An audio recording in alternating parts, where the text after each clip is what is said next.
문학 꺼내볼게요. 문학 82쪽 봐봅시다. 문학 82쪽이에요. 자, 소설 두 개를 할 건데 여기서는 이제 전체적인 서술상의 특징을 묻는 문제가 당연히 나와요. 우리 앞에서 서술상의 특징 했으니까. 자, 제목이 상섭의 이제 만세전이거든요. 우리 만세 하면은 뭐가 떠올라? 만세운동.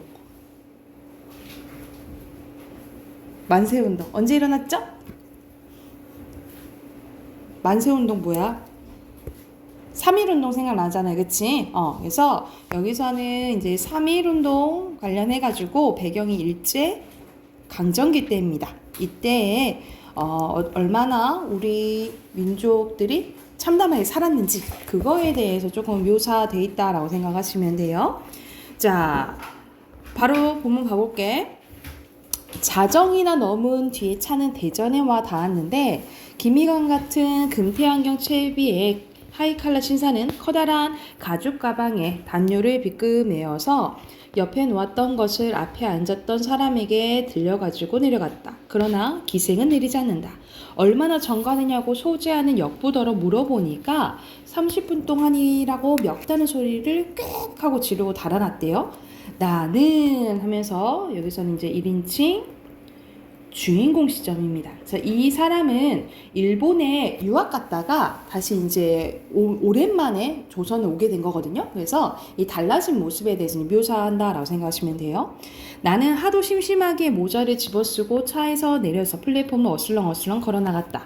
그동안에 눈이 서너치나 쌓인 모양이다. 눈이 내렸다라는 것을 통해서 계절적 배경이 겨울이구나 알 수 있겠지. 지금은 뜸하나 뼈에 저린 밤바람이 모가지를 자라목처럼 오그러뜨렸다.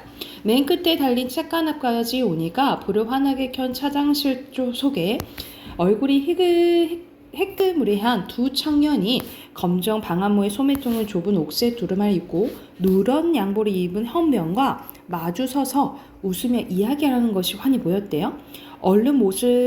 얼굴 모습이 같은 것을 보면 두 청년은 형제 같고 헌병 가슴에 권총을 단 줄이 늘어선 것을 보니까 보조한 것은 아니요. 이것이 분명하다. 나는 창 밑으로 가까이 가보니 세 사람은 여전히 웃으며 무어라 속살거리고 있었대.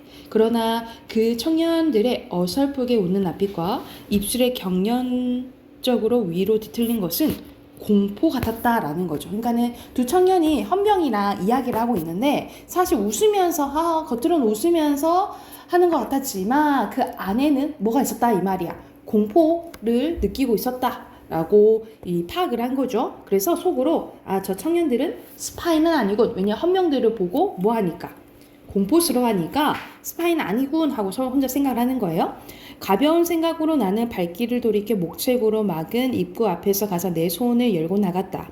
아무도 막지 않고 좌우편으로 눈발이 쳐들어오는 횡댕그렁한 속에는 한가운데에 난리로 합치고 놓고 그 가에 옹기종기 사람들이 모여섰다. 대할 수도 없이 이런 벌판에 세워둘 지경이면 어서 착간을 들여다보낼 일이지. 나는 이렇게 생각을 하며 난로 옆을 이끌 보니까 결박을 지은 범인이 대사람이나 오들오들 떨고 나무 의자에 걸터앉고 그 옆에는 순사가 이 순사를 단어를 통해서 시대적 배경을 알 수가 있겠죠. 그쵸?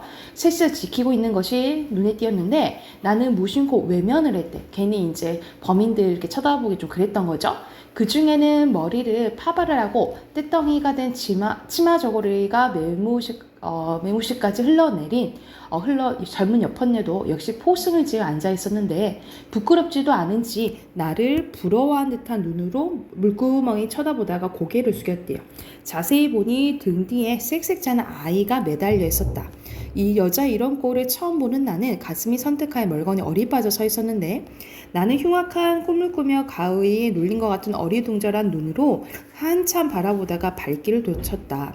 정거장 문 밖으로 나서서 눈을 바삭바삭 밟으며 큰 길 걸어 나가니까 7년 전을 일본으로 달아날 때 오정 때 대전에 내려서 사 먹던 그 집이 어디인가 방면이 알 수 없이 시가가 그 정도로 변했다. 세상이 그동안 변했다라는 게 나오네요. 근데 사실 아까 전에 그 범인 중에 여편네가 있었잖아, 그치? 여인이 있었잖아. 근데 그 사람이 얼마나 큰 죄를 뭐 지었겠어, 그치? 나는 그 모습을 통해서도 뭘 알 수가 있는 거예요. 되게 이제 쓸데없이 붙잡혀가고 핍박당하는 우리 민족의 모습을 알 수 있다라고 생각하시면 되고, 다시 돌쳐 들어오며 보니 착간에는 무슨 대수색을 하는지 승객들은 아직도 아니 들여보내고, 결박을 지은 여자는 어린아이를 깨워서 보채니 일어서서 서성거린다. 나는 모자를 벗어서 앉았던 자리 위에 던지고 난로 앞에서 몸을 녹여 섰는데 난로는 꽤 달았대요. 뱀의 혀 같은 빨간 불길이 물투로 날름날름 내다 보인다 하면서 비유법 나왔네. 착간의 공기는 담배 연기와 석탄재 먼지 흐릿함을 쌀쌀하다. 우중충한 나포물은 웅크리고 자는 사람들의 머리 위를 지키는 것 같으나 묵직하고도 고요한 압력으로 지그시 누르는 것 같다. 나는 그 풍경을 이렇게 보면서 뭐라 생각하냐면 공동묘지다 라고 생각해요. 여기서 공동묘지는 그렇게 긍정적인 단어는 아닌 것 같죠, 그렇죠? 이 상황을 부정적으로 보는 거예요. 공동묘지 속에 살면서 죽어서 공동묘지 갈까봐 애가 말라가는 가득한 백성들이다 이렇게 생각을 한 거야. 그래서 그 정도로 지금 이제 일제 강점기 하에 우리 민족들이 힘들게 살고 있다라는 것을 이 공동묘지라는 단어를 통해서 표현하고 있다라고 보시면 돼요. 그래서 이 공동묘지가 의미하는 것은 밑에 써놓을게요. 일제 강점기 조선의 참담하고 일제강점하 조선의 참담하고 암울한 현실을 공동묘지라고 표현했다라고 보시면 돼요. 그리고 혼자 코웃음을 쳤대. 진짜 웃겨서 그런 게 아니야. 그만큼 화가 나기도 하고 경멸스럽기도 하고 또는 자신이 사실 여기서 할 수 있는 거 하나도 없잖아, 그치? 자기 스스로에 대한 비웃음이기도 해요. 자조도 드러난다라고 생각하시면 됩니다. 공동묘지 속에 사니까 죽어서나 시온스레에 가서 파묻히겠다는 것인가? 그러나 하여간에 구더기가 득식을 하는 무덤 속이다. 모두가 구덕이다. 너도 구덕이 나도 구덕이다. 그 속에서도 진화론적 모든 조건은 한 주 동안 거리지 않고 진행되겠지. 생존 경쟁도 있고 자연도태도 있고 네가 잘났으니 내가 잘났으니 하고 으르렁댈 것이다. 그러나 조만간 구더기에 낱낱이 해체가 되어서 원소가 되고 흙이 되어서 내 입으로 하고 네 코에 들어갔다가 니나 내나 거꾸러지면 미국에 또 구더기가 되어서 원소가 되거나 흙이 될 것이다. 에이 대져버려라. 몸도 싹도 없어 쓰러져. 그냥 망해버려라 하면서 이 현실에 대한 부정적인 관점들이 드러나요. 그래서 마지막은 현실에 대한 경멸과 비웃음, 조소가 드러난다라고 보시면 되고요. 그래서 전체적인 주제는 식민지, 조선의 암담한 현실과 절망감이 드러난다 라고 써놓으시면 되겠어요. 그래서 주제 써놓으시고 옆에 네 문제 있죠? 네 문제 바로 풀고 답 확인해 볼게요. 조소예요. 네, 조소예요. 비웃는 거 얘기해요.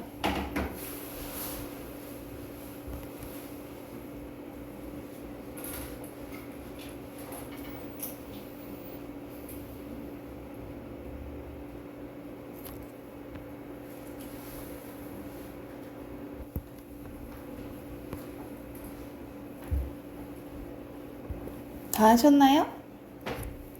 자, 1번 가볼게요. 여기서 서술상의 특징으로 가장 적절한 것은 여기서는 나가 나오지 1인칭 주인공 시점이잖아요. 근데 나의 이제 심리 중점적으로 내가 보이는 것들을 묘사하고 있죠. 그래서 가장 적절한 것은 5번이고요. 그리고 기억과 같은 인물 제시는 직접 제시와 간접 제시 있다 그랬잖아요. 그쵸? 근데 여기서는 겉모습을 묘사하죠. 그쵸? 그러면 여기는 간접 제시가 되겠죠. 간접 제시 쓰시면 되고, 그리고 시점은 선생님이 얘기해줬지. 1인칭 주인공 시점이고요. 그리고 사실적이고 호흡이 여기서는 문장이 그렇게 짧지는 않아요. 그래서 호흡이 긴 문체다 쓰시면 됩니다. 또는 장황한 문체 뭐 이렇게 쓰셔도 돼요. 그리고 주제는 선생님 아까 얘기해줬지? 주제 선생님 말해준 거 그대로 쓰시면 됩니다. 이거 됐을까요? 한 장 넘겨봅시다. 한 장 넘겨보면 김유정의 땡볕이라는 작품이 나오는데요. 자, 여기서는 보기가 나와 있네. 보기 한번 봐볼게요. 자, 김유정 작품의 특징은 중심 인물들이 대부분 순박하고 어리숙하다라는 점인데요. 작가는 그런 인물들을 연민의 시선을 바라봄으로써 인물이 겪는 문제의 원인이 개인이 아니라 부조리한 사회에 있음을 보여줘요. 그래서 작가는 땡볕에서 이러한 문제의식을 보여주기 위해서 인물의 성격과 대비되는 속성을 가진 대학병원을 배경으로 설정했습니다. 그래서 여기서는 덕순내외가 나오는데 이 덕순내외가 동네 어른 말만 믿고 희망에 차 대학병원에 갔다가 돈이 없어 병을 치료하지 못하고 비극적인 죽음을 앞두게 됩니다. 그래서 이걸 통해서 근대 자본주의 사회의 비인간성과 모순을 비판하고 있다라고 보시면 되겠죠. 이런 식으로 거의 주제가 나와요. 그래서 항상 보기를 보고 보기가 있으면 보기를 보고 소설을 보세요. 자, 여기서 앞부분 바로 줄걸 보면요. 덕순내외라 했잖아. 그치? 여기 남자예요. 덕순은 동네 어른으로부터 이상한 병에 걸린 사람이 병원에 가면 월급도 주고 병도 고쳐준다는 말을 듣게 돼요. 그러니까 우리 그런 거 있잖아. 생체 실험한다 해가지고 무슨 병에 걸린 사람들 그 신약 하잖아요. 이런 것처럼 그런 것을 잘못 들어서 이 사람들한테 잘못 전한 거지. 근데 이 덕순내외는 그걸 믿습니다. 그래서 덕수는 13달이 되도록 배만 불러있는 아내가 이상한 병에 걸렸다고 믿고 아내를 얻고 팔자를 고칠 희망에 차 병원을 가게 돼요. 우리 아내 희귀병 걸렸어 이렇게 이제 신나서 간 거야. 근데 사실 이 뱃속에 어린애가 있는데요. 나오려다가 소문이 적어서 그대로 죽었어요. 그러니까는 애가 크다가 큰 상태에서 죽은 거야. 이걸 그냥 둔다면 앞으로 일주일 못 갈 것이니 불갑을 수술해야 하겠으나 또 그 결과가 반드시 좋다고 단언하는 것도 없을 것이니 배를 가르고 아이를 꺼내다 만일 사불여의하여 불행을 본다 하더라도 전혀 관계없다는 승낙만 있으면 내일이라도 곧 수술을 하겠어요. 그러니까 우리 보통 수술 전에 사인 받잖아요. 그래서 사인해 주시면 내일 수술 가능합니다 라고 얘기를 한 거야. 나이 어린 간호부는 조금 더 거리낌 없이 없는 어조로 줄줄 쏟다가 어떻게 하실 테요? 글쎄요. 덕순이는 이런 얼떨떨한 낯으로 다시 한번 뒤통수를 긁지 않을 수 없었대. 간호부의 말이 무슨 소리인지 나는 모르더라도 속대중으로 젖쯤 알아챘던 것이니 아내의 생명 위험하다는 그 말이 두렵기도 하려니와 겨우 아이를 뱉다는 영국거리는 못되는 병인가 싶어서 우선 낙심했다라는 거야. 그러니까 아내가 사실 위험하잖아, 그치? 근데 그것도 걱정이 되긴 하지만 완전히 희귀병이 아닌 것에 대해서 지금 뭐 한 거야? 실망을 한 거예요. 그쵸? 그래서 이 실망한 모습을 통해 우리는 어떻게 저럴 수 있지? 라고 보잖아요. 그쵸? 그래서 이 덕순의 모습을 어떻게 저 정도로 좀 무식해? 이렇게 볼 수 있겠죠? 이렇게 희화화한 모습은 우리 약간 우스꽝스럽게 표현한 거 희화화라고 하는데 이런 희화한 모습은 근데 그 정도로 덕순이가 엄청 절실한 거죠. 어떤 게 절실한 거야? 돈 버는 게 절실한 거야. 그 정도 돈이 없어서. 그래서 이런 것은 오히려 삶의 절박함을 강조하는 효과가 있다라고 써주시면 되겠죠. 오히려 덕순의 삶의 절박함을 강조하는 효과가 있다라고 보시면 돼요. 그래서 뭘 하냐면 그럼 먹을 곳이 없는데요. 그건 여기서 입원시키고 먹을 거니까 염려 마세요. 그런데 저 월급 같은 건 안 주나요? 이렇게 한 거야. 무슨 월급이요? 왜 여기서 병을 고치면 월급을 주는 수도 있다죠? 아니 자기 병을 고쳐주는데 무슨 월급을 줘요? 이렇게 얘기를 한 거야.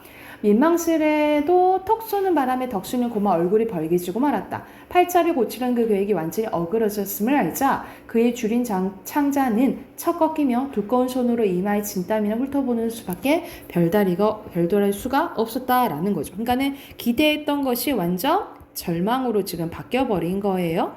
그리고 여기서는 덕순의 심리가 다 나오잖아요. 그치? 그래서 시점은 3인칭 전지적 작가 시점이라고 보시면 됩니다. 아나의 생명은 어차피 건져야 하겠기로 공손히 허리를 굽신하며 그럼 내일 데리고 올게 어떻게 해주십시오 하고 되도록 빌부터 보았던 것이 그때까지 끔찍끔찍한 소리 어리 빠져서 멀뚱히 누웠던 아내가 벼랑간 기급을 하면서 나는 죽었으면 죽었지 배는 안 째요 하면서 얼굴이 노랗게 되는데도 할 말이 없었대. 죽이더라도 자기 원대로 죽게 하는 것이 혹은 남편 된 사람의 도리일지도 모른다 이렇게 생각을 하는 거야. 그리고 아내도 그런 거지. 말 그대로 그렇게 수술할 돈이 어딨어. 수술할 돈이 없으니까 이게 얘기를 한 거죠. 아내의 꼴이 하도 어이가 없어서 죽는 것보다 수술하는 게 좀 낫겠죠. 비소를 금치 못하고 섰는 간호부와 의사의 눈에 보이지 않도록 덕순이는 시선을 외면하며 뚱실뚱실 아내를 업고 나왔대. 그러니까는 여기서는 비소는 옆에 나오면 뭐라 나와 있어요? 비난하여서 웃는 걸 비소라고 나와 있어. 그러니까는 아니 어떻게 수술 안 하겠다고 하는 거야? 그러니까는 이 간호부와 의사 입장에서는 이해돼야 안 돼요. 안 되는 거지, 그치? 그래서 이 모습을 통해서 말 그대로 조금 그 자본주의, 이 사람들은 돈이 있고 해야지 수술해 준 사람들이잖아요, 그쵸? 이런 이제 자본주의 사회와 조금 비인간성을 알 수 있는 부분이 여기 부분이라고 보시면 돼요. 그래서 아까 전에 나왔던 자본주의의 비인간성과 비인간성 여기가 비판하는 부분이라고 보시면 돼요. 자, 지게 위에 올려놓은 다음 엎드려 다시 지고 일어나니까 웬일일까? 아까 오던 때와는 갑절이나 무거웠대. 올 때는 막 기대에 차서 막 왔잖아, 그치? 근데 실망으로 바뀌어져 보니까 무거워졌다 이 말이야. 덕순이는 얼마 전에 희망에 가득 차올랐던 길을 힘 풀린 걸음으로 터덜터덜 내려오고 있었다. 보진 않아도 지게 위에서 소리를 죽여 훌쩍훌쩍 울고 있는 아내가 눈앞에 환한 것이다. 학식이 많은 의사는 일자 모식인 덕순이 내일보단 더 많이 할 것이니 생명이 한 일에 못 가리라는 그 말이 어째 볼 도리가 없다. 이제 남은 것은 우중충한 그 냉골에 갖다 다시 눕혀놓고 죽을 때나 기다리고 있을 따름이었다. 그망저는 지금 이제 죽음을 앞둔 절망적인 지금 상황에 빠진 거예요. 덕순이는 눈이로 덮은 땀방울을 주먹으로 훔쳐가며 장차 캄캄하여 올 그 전도를 생각해 보는데 서울을 장대고 왔던 것이 버리고 제대로 안 되고 게다가 이제 아내까지 잃는 것이다. 지혜미부터 이놈의 팔자가 하고 탄식이 목을 넘어오다가 깨무는 바람에 한숨으로 터져버린다. 한나절이 되자 더위는 더 한층 무서워지는데 덕순이는 통째에 진물을 듯한 등어리를 견디지 못하고 먼저 번 쉬어가던 나무 그늘에서 지게를 벗어놓는다.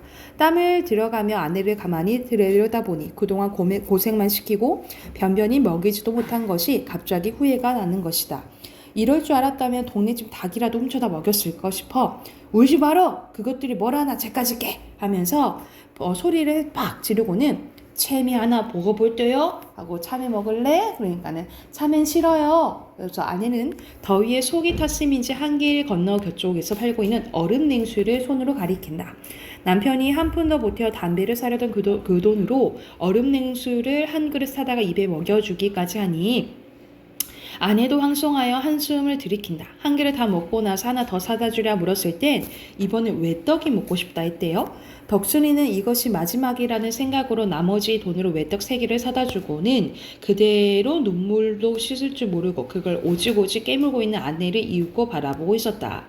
그러나 아내가 무슨 생각을 했는지 외떡을 입에 문 채 훌쩍훌쩍 울며 뭐라 하냐면 저 사촌 형님께 쌀도 꼬다 먹은 거 부디 잊지 말고 갚아요 라고 했다는 거죠. 그걸 필연 아내 유언이라고 깨닫고는 그건 염려 말어. 그리고 임자 옷은 연근 어머니더러 사정 얘기하고 좀 빨아달라고 하고 이야기를 곧자 하다가 다시 입을 일그러지며 훌쩍훌쩍 웃는 것이다. 덕순이는 그 유언이 너무 처량하여 눈에 눈물이 핑 돌아가지고 지게를 도로 지고 일어섰는데 얼른 갖다 눕히고 죽이라도 한 그릇 더 얻어먹이려는 것이 남편의 도리일 거다. 때는 중복이었다는 거죠. 엄청 더 더운 거야, 그치? 그리고 허리에 쇠뿔도 녹이던 뜨거운 땡볕이었다라는 거죠. 자, 뜨거운 땡볕은 더더욱 우리를 힘들게 만드는 거잖아, 그치? 그리고 제목도 땡볕이잖아요. 그래서 이 땡볕을 의미하는 것은 이 인물들이 처한 비극을 암시한다 라고 보시면 되겠죠. 말 그대로 비극적으로 끝나게 될 것 같죠. 덕순이 빗발같이 내려붙는 등골의 땀을 두 손으로 번갈아 훔쳐가며 끙끙 내려올지 아내는 지게 위에서 그칠지 모르는 그 수많은 유언을 차근차근 넘기자 또 울자 했다라는 거죠. 그래서 이런 식으로 이 어수룩한 인물들이 게다가 또 가난해서 살릴 수 있는 목숨도 살리지 못하는 상황이잖아요. 그쵸? 그것을 이제 담은 소설이라고 보시면 돼요. 그래서 주제는요, 바로 쓸게요. 밑에다가 가난으로 인한 비극과 부부간의 애정이 드러난다 라고 보시면 돼요. 주제 쓰시고 옆에 두 문제밖에 없네. 두 문제 풀고 바로 답 확인해 봅시다. 네. 네. 얼른 하세요. 두 문제 금방 풀어요.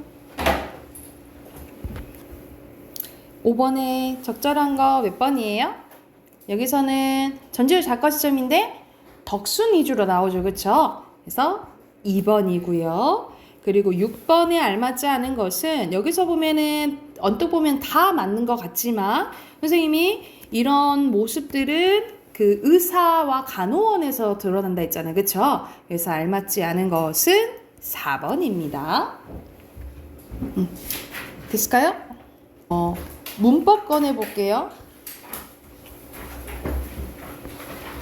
우리 저번 시간에 71쪽까지 했고 72쪽 할 차례 맞죠?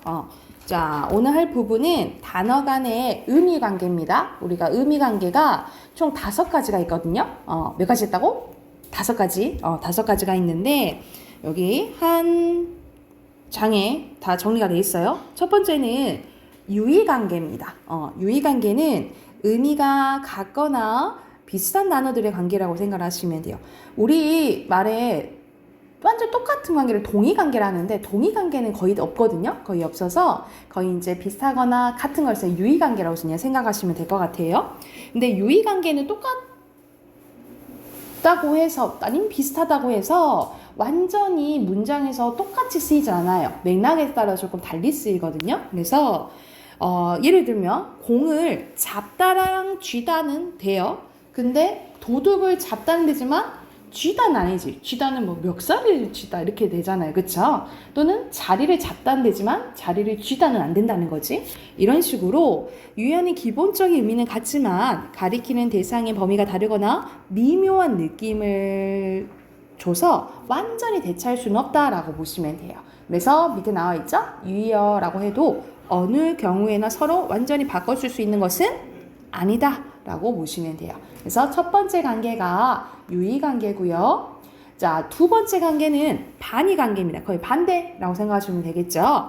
의미가 서로 짝을 이루어 대립하는 단어들의 관계를 반의 관계라고 하는데 반의 관계는 특성이 하나 중요해요. 어떤 특성이 중요하냐면 자, 예시 봐보자.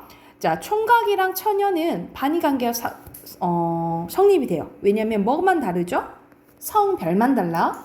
그런데 할아버지랑 예를 들어서 손녀는 반의 관계가 될 수 없어요. 왜냐하면 성별도 다르고 뭐도 달라요? 나이도 다르잖아요. 그치?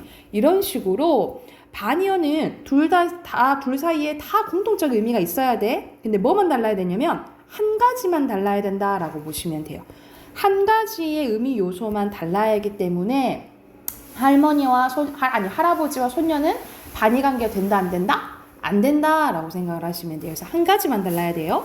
그리고 우리말에는 한 단어의 의미가 맞는 다이어가 많기 때문에 이때는 이제 어떤 말과 어울려 쓰는지에 따라서 반의어가 이게 여러 가지가 있을 수 있다라고 보시면 돼요. 그래서 침대에 서다, 눕다, 버스가 서다, 가다 이런 식으로 여러 개가 나타날 수 있다라고 생각하시면 되고요. 그리고 반의 관계의 종류는 3가지가 있습니다. 왼쪽에 봐볼게. 자, 반의 관계 72쪽이에요. 자, 반의어의 종류에는 자, 3가지가 있는데 상부 반의어, 등급 반의어, 방향 반의어가 있어요. 자, 먼저 상보반연이 뭐라고 생각하시면 되냐면, 자, 개념 봐보자. 개념적 영역에서 중간 개념 없이 상호 배타적인 두 구역에서 나뉘는 반영입니다. 그러니까 가운데가 없는 거야. 그래서 예를 들어서 살고 죽다. 그러니까는 살고 죽다의 가운데는 없잖아. 그치? 사는 거 아니면 죽는 거잖아요. 이런 식으로 상호 배타적일 때 상보반여라고 보시면 돼요. 뭐 아니면 도 이런 거라고 생각하시면 돼요. 그리고 등급반여는 정도나 말 그대로 등급의 대립관계를 나타내는 반이어라고 생각을 하시면 돼요. 그래서 자, 예시로 보면은 높다 낮다가 있잖아. 근데 높은데도 낮은데도 정도가 있죠. 그쵸? 우리가 춥고 더운 것도 완전히 극가로 나는 게 아니고 중간도 있잖아. 그 정도도 있잖아. 그쵸? 그래서 이럴 때가 등급반이요. 방향반이어는 방향의 대립성입니다. 그래서 오다 가다. 뭐 예를 들어서 위, 아래, 왼쪽, 오른쪽 있죠? 이런 것들이 방향반이어라고 생각하시면 돼요. 그래서 반이어에는 세 가지 종류가 있어요. 상고반이어, 등급반이어, 방향반이어. 이렇게 세 가지가 있다라고 기억을 해두시면 되고요. 세 번째는 상하관계입니다. 상하관계는 포함하고 포함되는 관계라고 생각하면 돼. 그래서 한쪽의 의미상을 다른 쪽을 포함하거나 다른 쪽에 포함되는 관계라고 생각하시면 됩니다. 그래서 예를 들면 여기 나오긴 했지만 선생님이 다른 예를 들어볼게. 과일 중에 사과가 있다 쳐봅시다. 사과 중에 빨간 사과를 홍옥이라고 해요. 그래서 요렇게 둘만 봤을 때는 과일이 상이어가 되고 사과가 하이어가 되고요. 요렇게 봤을 때는 사과가 상이어가 되고 홍옥이 하이어가 돼요. 그래서 이런 식으로 상이어일수록 위에 있는 단어일수록 일반적이고 포괄적인 의미를 지니고요. 하이어일수록 개별적이고 한정적인 의미를 지녀요. 그래서 상이어의 의미 특성은 하이어가 자동적으로 갖게 된다라고 보시면 돼요. 왜냐 하이어가 더 개별적인 거잖아, 그치? 그래서 상이어에 있는 개념을 누가 다 갖고 있다? 의미 특성을 하이어가 갖고 있다라고 기억을 해두시면 돼요. 하이어. 그리고 선생님이 이렇게 봤잖아. 무엇과 비교하느냐에 따라서 이때는 사과가 과일과 비교했을 때는 하이어가 되고 홍옥이랑 비교했을 때는 상이어가 되죠. 그쵸? 그래서 상하관계는 무엇과 비교하느냐에 따라서 달라져요. 그것을 뭐라고 하냐면 상대적이라고 합니다. 그래서 옆에 써놓으세요. 상하관계는 상대적이다 라고 써놓으시면 됩니다. 상대적이라는 것은 무엇인가 비교하냐에 따라 달라진다 이 말이야. 그래서 상하관계에서는 상대적이다 알아두시고 상이어의 의미, 하이어의 의미 기억을 해두시면 될 것 같아요. 자, 그리고 네 번째입니다. 네 번째는 다의관계예요. 다의, 하나의 단어에 많은 의미를 갖고 있는 거야. 그래서 예를 들어서 밑에 예시 봐보자. 다리가 있다 치면 우리가 보통 사람 다리 생각나잖아. 그치? 그래서 1번, 우리 신체에 있는 일부분 있죠? 여기 1번에 해당되는 게 중심적 의미고요. 여기서 다 파생된 게 2, 3, 4 여기 있죠? 여기서는 다 주변적 의미라고 보시면 돼요. 그래서 우리가 사전에 수록될 때 1번에 있는 게 중심적 의미, 그 외의 게 주변적 의미라고 생각하시면 돼요. 자, 이게 다의관계야. 말 그대로 하나의 단어에 둘 이상의 의미를 가지는 것을 다의관계라고 하고, 동음, 이의관계는 동음, 소리는 같지만 이의, 다른 의미를 가진 관계를 동음, 이의관계라고 합니다. 그래서 여기서는 보통 사람 다리도 있지만 뭐도 있어요? 우리가 건너는 다리 있죠. 이거는 지층만 똑같이 완전 의미는 다르다 이 말이야. 이게 동음이의관계라 생각하시면 돼요. 그래서 여러분 봐봐. 요것만 봤을 때는 다의관계야. 근데 요렇게 봤을 때는 동음이의관계라고 보시면 돼요. 그래서 밑에 설명 보면 자, 다이어는 중심적 의미와 주변적 의미로 나뉘는데 나와 있죠. 그래서 여기서는 순서를 매겨 중심적 의미 1번 나오고 그 외에는 다 주변적 의미라고 생각하시면 되고, 동음이의관계는 사전에서 별개의 단어로 등재해요. 그래서 다리 1, 다리 2 이런 식으로 이렇게 따로 수록을 한다라고 생각을 하시면 돼요. 이해됐을까요? 그래서 자, 오늘 한 게 의미 5가지예요. 비슷한 거 유의관계, 그 다음에 반의관계, 상하관계, 다의관계, 동음이의관계예요. 이해됐을까요? 그러면 옆에 73쪽 문제 풀고 바로 답 확인해 볼게요.